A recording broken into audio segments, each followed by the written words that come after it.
a lógica do ressentimento, esse é o tema do programa de hoje, Direito e Literatura, e vamos dar continuidade agora.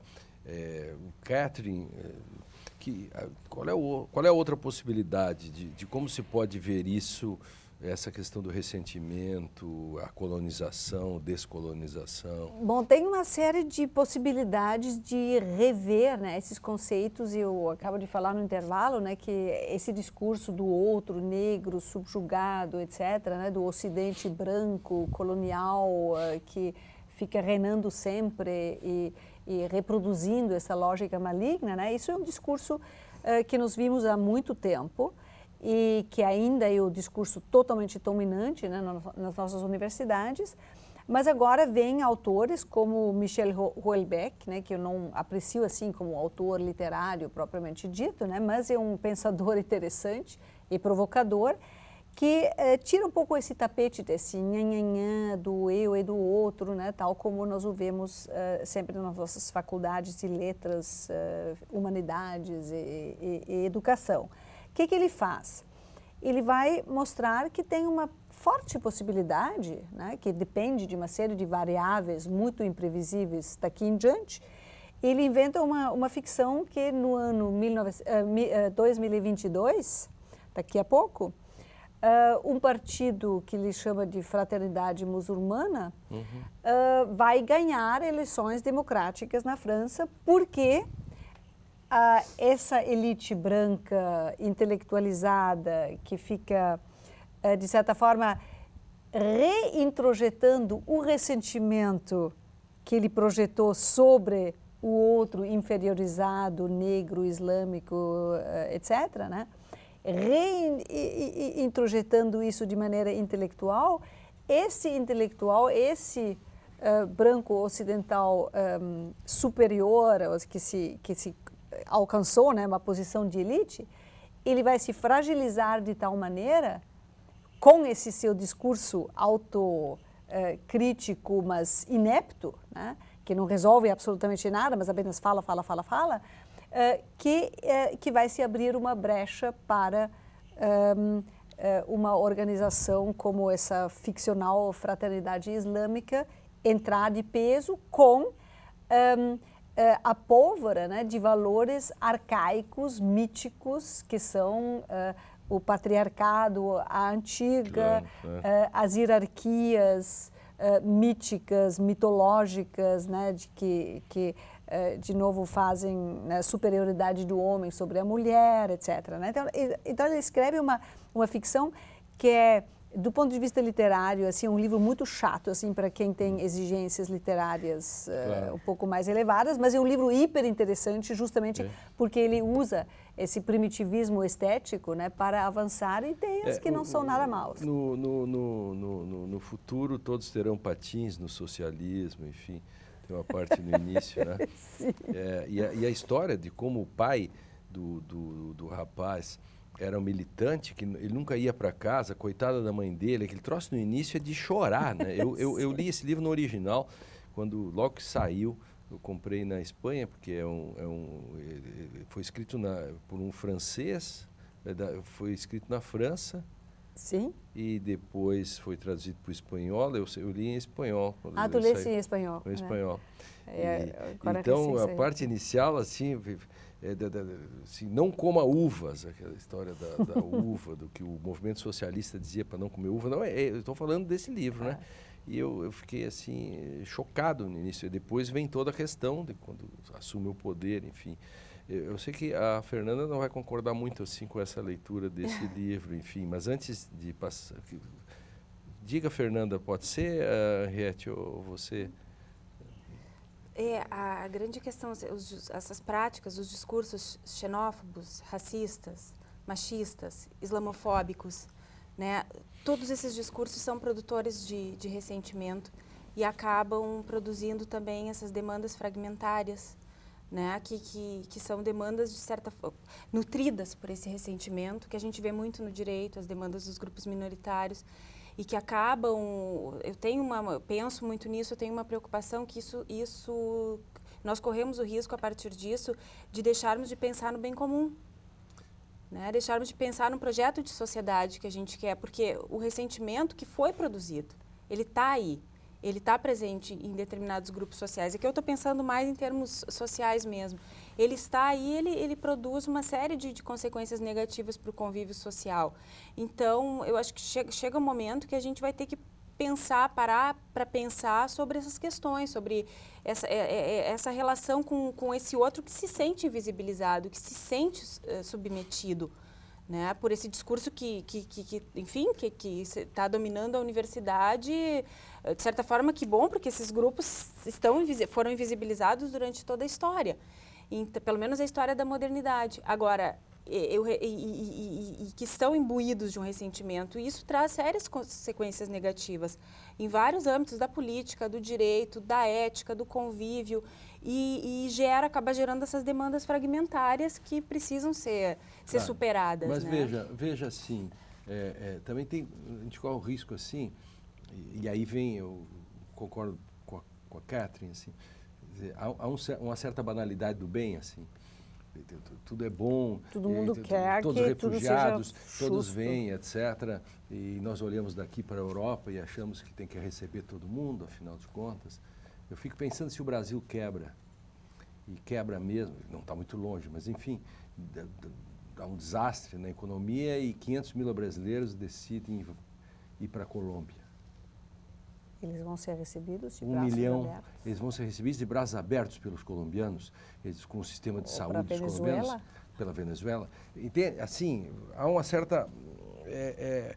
no Rio de Janeiro, você faz... A polícia vai ali, ataca os ônibus e faz uma revista e logo há um escândalo porque as pessoas, então, aquilo ali é uma opressão, porque afinal de contas, só porque os pobres não carregavam documentos e não tinham dinheiro para o ônibus e logo... então, há um pouco de um discurso de que eu tenho que proteger todos os invisíveis e aí com isso eu deixo eles invisíveis igual também. Acho que no Brasil é muito assim que a academia ela fala pelos outros, né? Isso é um dos grandes problemas. O autor sul-africano, né, J.M. Coates, ele coloca muito essa problemática do problema desse falar acadêmico pelo outro. Né? E ele inventa ficções nos quais ele justamente desconstrói essa ficção. A gente não pode falar pelo outro. Agora, a gente tem que pensar um pouco nessa dinâmica do discurso e do silenciamento. Tá? Porque o que nós temos? Nós temos na origem um silenciamento que provoca uma mágoa que se mantém ao longo do tempo e, portanto, vira ressentimento. Agora, o ressentimento, ele é queixoso. O ressentimento, ele produz discurso, um discurso repetido, de queixa repetida, que pode ser do próprio sujeito, que sofreu as mazelas, a mágoa inicial, ou pode ser de um grupo de sujeitos que tomam essa situação, e era isso que a Catherine falava, né, do grupo de intelectuais que se toma como guardião. E aí... Deixa eu só te interromper. Eu não concordo com uma coisa. O ressentimento não necessariamente é queixoso. Muitas vezes, e isso é uma coisa particularmente brasileira, o ressentimento é silencioso. O ressentimento não se expressa e se expressa de uma maneira muito indireta ou por uma descarga descompensada, por uma ira, por algum estresse, assim, sem era nem beira, ou ele se expressa de uma maneira que não pode ser entendida, né? Que é tão enviesada. Né? Então, eu acho que um dos grandes problemas... Que a violência gratuita. Assim, o cara pode furtar, mas ele rouba, ele mata, ele estupra, porque ele quer aquilo torna ele dá visibilidade. Isso. Por que não só roubar? Por que não só furtar? Ele vai lá e... A Fernanda que é um pouco mais... A Fernanda que digamos assim, está mais à esquerda, assim, nessas questões do discurso, se fôssemos falar aqui entre nós, ideologizando, a Fernanda estaria mais à esquerda, né, nessa discussão. Para a Fernanda, por exemplo, a pergunta, do lado da esquerda, poderia-se dizer que ela pensa que a inclusão social produz ressentimento para as classes médio superiores brasileiras, porque, afinal de contas, alguns pobres foram incluídos. Isso provocaria um certo ressentimento, criaria uma nova direita no Brasil. Eu tenho lido muito isso nas redes sociais, um ressentimento de alguns setores. Né? Não tinha pensado sobre esse ponto mas de vista, dando um argumento.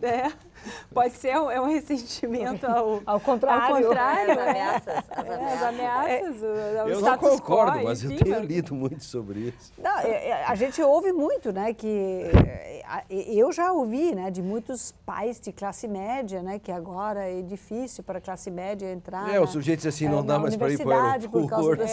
Aquele negócio do sujeito diz assim, não dá mais para ir no aeroporto, o aeroporto não tem mais glamour, vocês já viram isso? Era justamente nesse sentido que eu comecei a falar da questão do bem comum, entende? São essas demandas fragmentárias que daqui a pouco há uma reversão do quadro e o outro que estava numa situação privilegiada se sente ressentido pelas perdas. Essa era a minha pergunta para você. Por isso que eu iniciei falando da questão do bem comum. O ressentimento, ele quebra essa possibilidade da gente se ver como iguais e pensar no bem comum. Isso Nesse é sentido. um dos problemas grandes então agora eu estou no Brasil, ressentida né? porque minha filha, se passar em 70º lugar na URGS, ela não entra mais, porque parte daquelas 70 vagas inicialmente é para negro agora.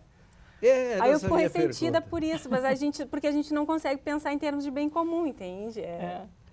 Agora, por outro lado, aí vem, esses dias há um certo, aí vem toda uma questão assim de exagero, que eu penso que é um certo exagero. Outro dia eu vi um artigo num site importante, em que uma professora, que é secretária do município de São Paulo, propunha salas para uso seguro de drogas. Né? Quer dizer, que é uma ideia fofa, uma ideia interessante, ninguém pode ser contra, né? Porque a grande questão assim das ideias é que crie uma ideia que ninguém possa ser contra e quem é contra é reacionário.